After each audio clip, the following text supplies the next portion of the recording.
Mga katrops, welcome back ulit kayo sa aking channel, Sports React PH.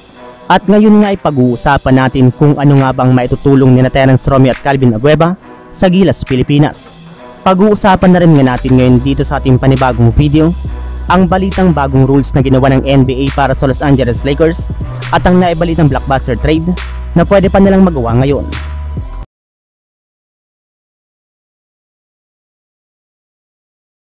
Tuluyan na nga po mga katrops na nakasamang muli si Terence Romeo at Calvin Abueva sa ipangsasabak nga po na lineup ng Gilas, Pilipinas sa darating na 2024 Asian Games. At kahit man nga po kakasali pa lang nilang dalawa sa ating national team, ay sinabi na nga po agad ng kanilang head coach na si Coach Tim Cone na malaki nga daw po ang maitutulong at magiging impact ni Terence Romeo at Calvin Abueva sa kanilang mga darating na laro. Yes, babaguhin nga daw po ng dalawang ito ang ating Gilas, Pilipinas. Sa parte nga po ni Terence Romeo, dahil nga po sa kanya ay magkakaroon ng Gilas Pilipinas ng isang legit na point guard na mapagkakatiwalaan pagdating sa paggawa ng play sa kanilang mga laro. Hindi na nga po sila magkakaproblema pa pagdating sa playmaking, gayong sigurado nga po na mas mapapaikot nito ang bola sa kanyang mga kakampi, plus malaki naman nga po ang maitutulong nito pagdating sa shooting. Sa partner naman nga po ni Calvin Abueva, bukod nga po sa scoring nito, ay lubos rin naman nga po makakatulong sa Gilas ang kanyang hustle sa opensa man yan, depensa at maging sa rebounding. Maliban na rin nga po dyan mga katrops, sanay rin naman nga po ang dalawang ito sa mga international competition, kaya alam na nga po nila kung paano makipagsabayan sa ibang mga bansa sa Asian Games. Samantala, punta naman tayo sa ating sunod na pag-uusapan sa balitang bagong rules na ginawa ng NBA para sa Los Angeles Lakers at ang naibalitang blockbuster trade na pwede pa nilang magawa ngayon.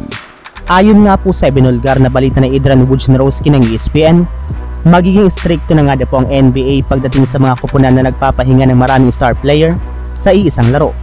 Base nga dito mga katrops, papatawan nga daw po nila ng at least $100,000 ang mga kupunan na lalabag sa unang pagkakataon, $250,000 naman sa ikalawa, habang aabot naman sa $1 million kapag pinaulit-ulit na lang lumabag dito.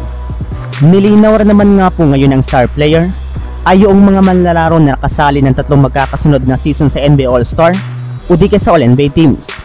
Kaya dahil nga po dyan ay sobrang maapektuhan nga po nito ang Lakers na meron dalawang superstars.